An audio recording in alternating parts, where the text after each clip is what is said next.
반갑습니다 여러분. 덥죠? 지난 일요일은 잘 쉬셨을 테고 그리고 2주 만에 여러분들을 뵙습니다. 아시는 대로 유스 캠프를 갔다 왔어요. 사실은 계획된 게 아니었거든요. 그런데 이제 카운셀러를 해주면 돈 준다고 해가지고 재물에 눈이 어두워서 그렇게 갔다 왔어요. 재미는 없었어요. 마음이 다른 곳에 있으면 재미가 없죠. 게다가 제가 토요일날 밤에 도착을 했는데요. 토요일 지나고 일요일 오후부터 비가 쏟아지기 시작을 하더라고요. 제가 실버레이크 가는 게 1996년부터니까 꽤 됐거든요. 그런데 이번 같은 경우는 처음 봤어요. 비가 하도 많이 와서 실버레이크 들어가는 그 도로가 이렇게 플라드가 돼가지고 길이 막혔습니다. 게다가 정전까지 나무 이렇게 와르르 넘어가잖아요. 나무가 넘어가가지고 전기줄 해서는 파워라인 끊어지고 뭐 전기 나가면 그 산 동네는 다 마찬가지죠. 물이라고 하는 건 다 펌프로 끌었으니까 물 안 나오고 물이 안 나오면 당연히 화장실 걱정되고 제가 그랬습니다. 제가 이 정전이라고 하는 거는 집에서 겪을만큼 겪었는데 여기 와서 또 이걸 겪어야 되냐. 게다가 또 파이어 알람까지 울리고요. 그래도 재밌었어요. 저녁 시간에 이제 저녁 프로그램을 하는데 전기가 다 나갔으니까 깜깜한 데서 할 거 아닙니까? 깜깜한 데서 뭐 잘 안 보이는 데서 더듬더듬거리면서 프로그램을 하고 있는데 갑자기 화재 경보가 울리는 거예요. 뺑뺑뺑뺑거리고 비는 쏟아지고. 원래 화재 경보가 울리면 규칙이 어떻게 되어 있는가 하면 아이들이 다 그 화재 경보가 울리는 곳에서부터 나가야 되는 거예요. 건물 밖으로. 건물 밖으로 다 나갔죠. 비 쫙쫙 쏟아지는데 그래서 건물 밖에 서 있었더니 번개가 치는 거예요. 번개 치면 어떡합니까? 건물에서 들어가야 되는 거예요. 하여튼 재밌었습니다. 물은 안 나오고 전기는 끊어지고 비는 쏟아지고 화재 경보는 울리고 이런 것을 일컬어 사자성어로 뭐라고 그러죠? 사면초가 진퇴양난. 그래서 제가 애들한테 가르쳤습니다. 이런 걸 보고 사면초가라고 한다. 따라해봐라. 사면초이. 여하튼간에 월요일날 비 왔고 일요일부터 시작해서 비, 월요일 비, 화요일까지 비. 또 제가 사용했던 숙소가 이 밖에 있는 캐빈이에요. 야외형. 그렇기 때문에 이런 유리창이 없습니다. 방충망만 있고 덧창이 있어요. 비 들이치지 않도록 덧창만 있으니까. 습기는 습기대로 그대로 들어오고 슬리핑백은 눅눅한 정도를 넘어서고 불쾌지수는 102초 보면 한 130 정도 올라가고 그러더니 수요일 저녁부터 비가 그쳤어요. 그리고 목요일날 카누 트립을 간답니다. 사실은 원래 제가 모든 목사님하고 하는 그 캠프에는 카누 트립이 없어요. 근데 이 친구는 제가 처음에 1996년에 딘을 하면서 컨퍼런스를 할 때 학생을 해왔던 애가 요번에 이제 딘이 돼가지고 컨퍼런스를 하는 거예요. 그런데 어쩌다가 여기 이제 조인을 하게 됐어요. 그러니 뭐 젊은 애들 얼마나 재밌겠어요. 신나고 펄쩍펄쩍 뛰고 다니죠. 저만 걔네들 쫓아다니느라고 헉헉거리고 쫓아다니고. 그래서 카누트립을 갔는데 목요일이었어요. 금요일날 저녁 때 비가 딱 그치고 나더니 목요일부터 시작해서 쨍! 하고 온도는 한 90도 이상 올라가고 해는 쨍쨍 내리쬐고 한국 아이들이 9명이 왔는데 제가 걔네들한테 물어봤습니다. 너희들 중에 카누나 카약을 타본 사람 손 들어봐. 이런 일도 그리 쉽지 않아요. 하나도 없어요. 아무도 카누나 카약을 타본 적이 없는 거예요. 결국 이제 데리고 갔죠. 데리고 가서는 이제 카누에 다 태웠는데 카누하고 카약하고 차이는 아시죠? 카약은 이렇게 젓고 카누는 한쪽으로 젓고 카누를 다 태웠습니다. 그런데 보니까 참 재수도 좋아요. 강에서 카누를 태웠는데 그 강이 그렇게 넓진 않아요. 뭐 그래도 꽤 되는 강인데 그 강 뚝에서 카누를 태워놨더니 앞에 한 녀석 뒤에 한 녀석 이 강둑에 퉁 받고 나더니 또 저쪽 강둑에 퉁 또 이쪽 강둑에 퉁 야, 참 재수도 좋다. 어떻게 둘이서 노를 졌는데 그냥 지그재그만 가래. 앞으로도 못 가고. 그래서 그건 좀 나은 거고 어떤 녀석들은 둘이서 노를 졌는데 뱅글뱅글뱅글뱅글 자리였어. 아이고 결국 하루 종일 이 녀석 쫓아다니고 저 녀석 쫓아다니고 그랬어요. 제가 제일 마지막에 서서 이제 몰고 가야 하는 입장이다 보니까 11시부터 시작해서 4시까지 그 땡볕에 걔네들을 쫓아다니면서 애들을 결국 다 몰아넣고 갔더니 저녁 때 딱 보니까 뭐 지금 제가 긴 바지를 입어서 보여드릴 수 없는 무릎 아래가 아주 발그레하게 잘 익었습니다. 제가 그랬어요. 난 미디움을 좋아하는데 이거는 완전히 웰던이다. 큰일 났다.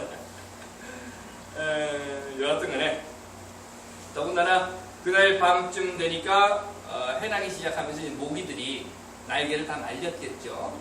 얼마나 잘 날라요. 이 모기들이 보통 우리 한국 모기들은 그러잖아요.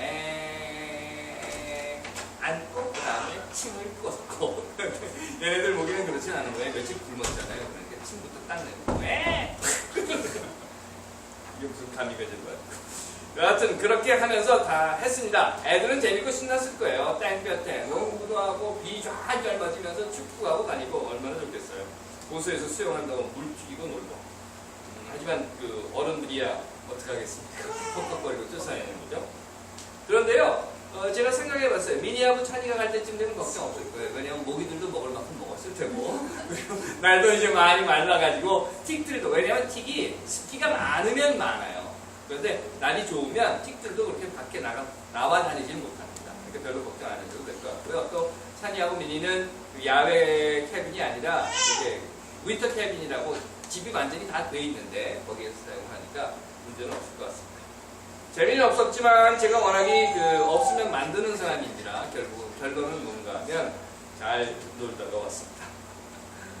앞에서 말씀드린 것처럼 카누하고 카약의 차이는 그거예요. 노를 한쪽으로 잡느냐 아니면 이쪽으로 잡느냐. 그렇게 보면요, 오히려 카약이 타기가 더 쉬울 수도 있어요. 왜냐하면 내가 양쪽에 달린 노를 가지고 이렇게 저으니까. 하지만 카누라고 하는 것은 한쪽만 졌습니다.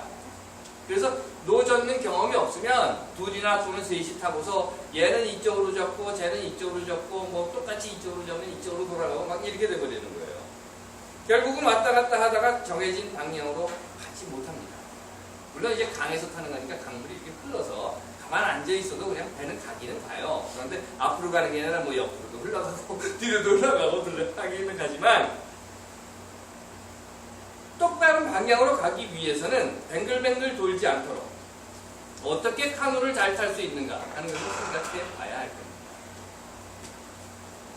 누가복음에 보시면요, 예수가 안식일에 어느 회당에서 사람들에게 이야기를 하고 있을 때, 지금 예수가 회당에 앉아가지고 사람들에게 이야기를 하고 있는 겁니다.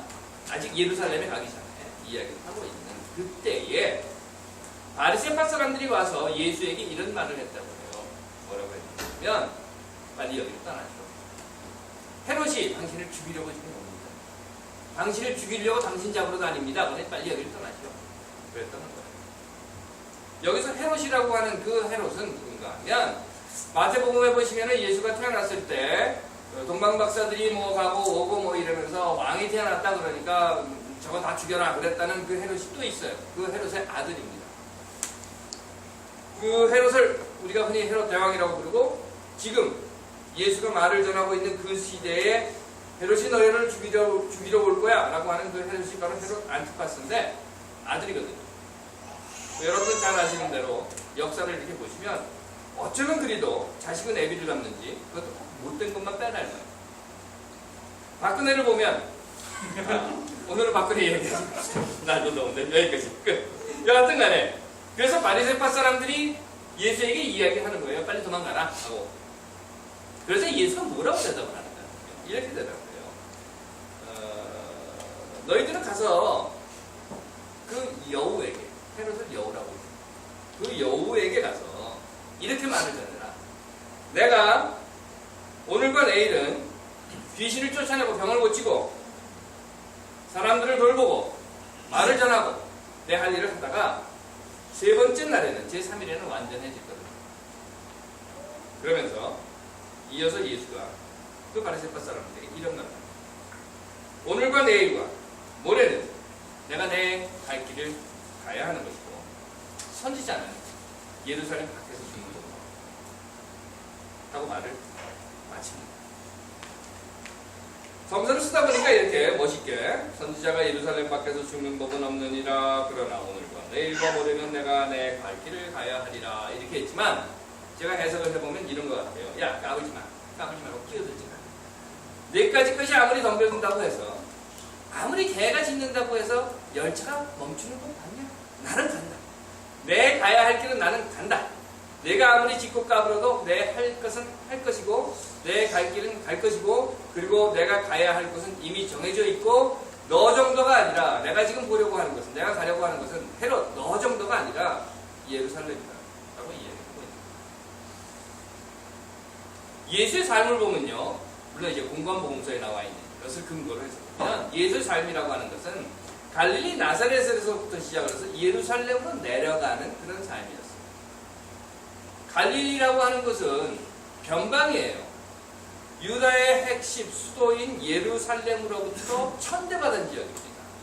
그리고 그 천대받은 소외당한 갈릴리로부터 지금 핵심, 유다의 핵심 예루살렘으로 내려가고 있는 거예요. 율법적인 종교, 폭력적인 권력, 배타적인 문화, 그리고 오만한 역사로 똘똘 뭉쳐져 있는 바로 예루살렘을 향해서 변방으로부터 내려가고 있는 것이, 아니 변방으로부터 예루살렘을 지금 쳐들어가고 있는 것이, 소외당한 변방 갈릴리에서부터 예루살렘을 향해서 꾸준히 지금 달려가고 있는 것이 예수의 삶이었다. 하지만 그 가는 길이라는 것이 그리 쉽지는 않았어요. 저는 심지어 가족들까지도 뭐라고 이야기를 하는가 하면, 아이고 저놈 반베개와 길러 잘 해놨더니 미쳤구나. 빨리 가서 니네 형 좀 잡아와라. 그리고 가족들이 예수를 잡으러 다닙니다. 저거 잡아다가 아이고 창피해, 저 미친놈 그냥 돌아다니면서 우리 집안 가문 망신시키지 않게 얼른 잡아다가 어디 가둬놓든지, 아니 기도원에 묶어 보내놓든지, 무슨 뭘 채워놓든지 그래야지, 아니면 정신병원에 집어넣어야지. 그리고 가족들이 잡으러 다녔어요. 율법주의자들은 뭐라고 합니까? 저런 쳐 죽일 놈이야. 저걸 그냥 벼랑에 확 밀어버려 돌로 쳐 죽여? 하고 쫓아다닙니다. 동네 사람들은 또 뭐라고 얘기했는지 아세요? 얼레리 저 자식 어렸을 때 귀저귀 차고 다니면서 우리 집 수박서리 해먹고 그러는 놈이 좀 커가지고 목수지사들이 어느 날 갑자기 나타나서 지가 선지자라고 야 내 말을 들어라 이러고 다닌단 말이지. 아이고 참 잘난 척 잘해. 잘난 척 하지 말고 야 이놈아 와서 우리 집 문짝이나 보자. 너 목수자 하고 이야기해. 이런 일들을 겪었어요. 그러면서 예수는 지금 예루살렘을 향해서 가고 있는 거예요. 카약이든 카르든 간에요, 물에 떠 있는 것은요, 노를 가지고 이렇게 저어야 갑니다. 또 이 노를 가지고 키 역할을 하는 거예요. 그래서 타보신 분들은 잘 아시는 것처럼 내가 가고 싶은 방향의 반대를 저어야 갑니다. 이쪽으로 가고 싶으면 이쪽으로 막 저어야 그냥 이렇게 돌아가게 돼 있어요, 배가. 하지만 노를 가지고 키 역할을 하려면 내가 가고 싶은 방향 쪽으로 키를 이렇게 꽂아야 되는 거예요. 그래서 노를 이렇게 받고 움직이지 않도록 하면 배가 이렇게 돌게 됩니다. 속도와 방향 조절을 잘못하면요, 뚝이 났다는 다른 배에 가서 부딪히게 돼요. 쿵! 물 위에 떠 있는 것이기 때문에 자동차처럼 브레이크 고장나요. 장로님 브레이크 고쳤어요? 네? 장로님 브레이크요. 나오는데요 지금? 브레이크처럼 밟아! 너무 끽 하고 쓰는 게 아니에요. 그럴 방법이 없습니다. 그거는 자동차처럼 이렇게 스티어링 휠이 있어서 착 하면 이쪽으로 착 갔다가 이쪽으로 싹 돌리면 착 돌고 이렇게 되는 게 아니에요. 물 위에 떠 있는 것이기 때문에 한번 탁 하고 멈췄다고 해서 서는 것이 아니라 한번 탁 하고 방향을 틀면 그 다음에 또 이쪽으로 이렇게 가게 돼 있어요. 그런데 만약 그게 안 되면은요, 그래서 이쪽으로 탁 멈추고, 그리고 난 다음에 이쪽으로 쓱 들어갈 때, 이쪽으로 푹 멈추고 하면 바로 돌아서지를 않는다는 거예요. 한 녀석이 왔다 갔다 하길래 도대체 저는 어떻게 하길래 저렇게 왔다 갔다 하는 재주가 있나고, 그래서 제가 가까이 막 노를 적어서 봤어요. 그랬더니 어떻게 하는가 하면 이렇게 하는 거예요. 이쪽으로 가고 싶으면 이쪽으로 막 쳐요. 그럼 배가 이 정도 가잖아요? 그러면 이제 그 다음에 가만히 있는 거예요. 그러면 어떻게 됩니까? 배가 이만큼 돈 다음에 계속 줬다가 가만히 있으면 여기서 딱 쓰는 것이 아니라 이렇게 돌잖아요.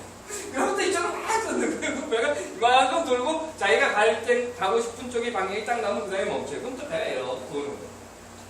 계속 왔다 갔다 하게 돼요. 결국 앞으로 안 가요. 보니까 강이 그렇게 넓지 않은 강이면 옆에 이렇게 나무들도 막 쓰러져 있고 그럴 거 아닙니까? 쓰러진 나무들이 강 한쪽을 이렇게 막고 있으면 그거를 보고서는 야 저기 부딪히면 안 되겠다 싶어서 막 노를 져서 이쪽으로 가요. 가다가 이쪽 강뒤에 부딪힐 것 같으면 막 이쪽으로 또 다시 져요. 그럼 삑 돌아서 결국은 그 나무에 뚱 하고 부딪혀요. 나무가지 밑에 끼어가지고 못 나오고 허우적거리고. 헤롯이 예수를 죽이겠다고 왼쪽에서 덤벼들어요. 그러면 오른쪽을 막 쳤습니다. 동네 사람들이 오른쪽에서 덤벼들어요. 그러면 또 왼쪽으로 막 뛰어오면서 허둥지둥 도망갑니다. 이번에는 다시 가족들이 왼쪽으로 덤벼들어요. 그러면 또 막 오른쪽을 쥐어서 허둥지둥 도망갑니다. 그러면 결국 타협을 하고 하늘을 보고 이쪽 툭에서 부딪혔다, 이쪽 툭에서 부딪혔다, 앞으로 가지 못하고 지그재그로 허둥지둥 하는 그 꼴밖에는 안 된다는 거예요. 우리의 삶도 어쩌면 그런 것이 아닐까 이런 생각을 해봤어요. 쓰러진 나무를 보고 강둑에 서서 흔들어대는 손도 보고 또는 보이지 않는 물속에 있는 바위들도 있고 모래톱도 있고 진흙벌도 있는 그 강을 따라 내려가는 그 강에서 강줄기에 포함되어 있는 나뭇가지라든가 또는 보이지 않는 바위라든가 또는 진흙벌이라든가 또는 모래톱을 스쳐 지나가는 우리들의 삶. 하지만 그런 것들을 보면서 허둥지둥 마구 반대편으로 노를 젓는다면 결국은 또 다른 장애물에 부딪히고 결국은 또 허둥지둥 반대편으로 노를 젓게 되는 거죠. 그러다 보면 결국 우리의 삶이라고 하는 것도 우리 인생이라고 하는 이 강줄기에서도 앞으로 나아가지 못하고 그 강줄기를 따라서 목표한 것을 가지 못하고 결국은 이쪽에서 저쪽으로 저쪽에서 이쪽으로 부딪히는 그런 삶 그것밖에 할 수 없는 또는 왔다 갔다 하다가 결국 뱅뱅 도는 그런 삶을 살 수밖에 없는 것이 아닌가 생각을 해봤습니다. 강둑을 따라 내려가는 우리의 인생의 여정에서 우리는 사실은 무엇 그렇게 조급할 것은 없어요. 그럼에도 우리는 이쪽에 한번 부딪히고 저쪽에 한번 부딪히고 하면서 살아갑니다. 노를 막 젓고 난 다음에 여유있게 내 배가 지금 어느 방향으로 가고 있는가 하는 것을 보기도 전에 이미 강둑에 부딪히고 있는 배, 아니 강둑이 눈앞에 있는 것에 두려워서 또 반대로 막 노를 젓는 거예요. 다시 반대로 막 노를 젓다가 부딪힐 것 같으면 또 반대로 막 노를 젓는 거예요. 왜 우리는 한번 노를 젓고 내 배의 방향이 지금 어디로 가고 있는가 지켜보는 시간을 갖지 못합니다. 또는 다시 한 두세 번 노를 젓고 난 다음에 또 지금 배가 제대로 가고 있는가 하는 것을 지켜보는 그런 여유, 그런 삶은 배우지 못합니다. 예수는 이렇게 말합니다. 야, 까불지 마라. 까불지 말고 내 걸음대로 간다. 그러니 끼어들지 마. 그리고 나서 마침내 예수는 자신이 정한 시간, 자신이 정한 그곳에서 예루살렘에 가게 됩니다. 그리고 그곳에서 예수는 다 이루었다. 내가 올 곳에 왔다. 라는 말을 남기고 자기 삶의 목적을 달성하게 됩니다. 이번 수련을 통해서 저는 카누를 타면서 다시 한번 그런 생각을 했어요. 비록 양쪽 다리는 썬본으로 다 타버렸지만 보여드릴 수 없을 수 있어. 하지만 우리의 삶의 강둑에서 우리의 삶의 이 강줄기에서 우리는 어떻게 살아갔을까? 아니 어떻게 살아갈까? 그리고 다시 한번 왜 예수는 그렇다고 하면 그렇게 살았었을까? 당장 헤롯이 있으면 쫓아가서 헤롯의 목을 조르거나 로마에게 구속되어 있는 로마에게 속박당하고 있는 그 이스라엘을 해방시키기 위해서 당장 칼이라도 들고 뛰어나가지 않고 왜 한 번 노를 젓고는 방향을 왜 또 한 번 노를 젓고는 방향을 보고 있었을까? 그러면서 끼어들지 말라. 나는 내 갈 길을 간다 라고 하고 있었어요. 하나님께서 사랑하시는 여러분들은 어떠십니까? 여러분들은 그리고 이쪽으로 막 가다가 부딪힐 것 같으면 다시 또 막 이쪽으로 가다가 또 부딪힐 것 같으면 다시 또 이쪽으로 이렇게 노를 급하게 정신없이 저으면서 오른쪽 왼쪽으로 마구 휘청거리고 있지는 않습니다. 세상의 흐름이나 당장 눈앞에 보이는 어떤 장애물 때문에 그것이 두려워서 허둥대고 있지는 않습니다. 아이를 기르다 보면 그런 것 우리 많이 느낍니다. 엄마 아버지 보기에는 당장 얘가 뭘 해야 되겠고 그 다음에 뭘 해야 되겠고 그 다음에 또 뭘 해야 될 것 같아서 야 너 빨리 해 하고 이야기를 하지만 아이들이 볼 때는 뭐라고 생각할까요? 엄마 아버지 호들갑 떨지 마세요. 혹시 이러시면 아니 내 스스로가 아유 내가 왜 애를 내 호흡에 맞추고 있을까 하는 생각을 해보지 않았습니까? 세상의 흐름 속에서 세상이라고 하는 강줄기의 흐름 속에서 당장 눈앞에 닥치는 것은 나는 두려워하기보다는 우리들의 호흡에 맞춰서 아니 여러분들의 호흡에 맞춰서 손을 가까이 때가 되면 이루어질 것입니다 라고 하는 여유와 자신감을 갖는 것은 어떻습니까? 하나님께서 사랑하시는 여러분 날도 높습니다. 또 한 번 젖고 한 번 숨 쉬고 또 한 번 젖고 가는 방향을 다시 한 번 바라보는 그런 여유와 또한 당당한 자신감이 이 더운 여름 여러분들의 삶을 조금은 시원하게 해드리기를 간절히 바랍니다. 기도하겠습니다. 하나님, 조금 쉬어가게 하옵소서. 조금 여유를 갖게 하옵소서. 조금 우리의 삶을 돌아보게 하옵소서. 아멘.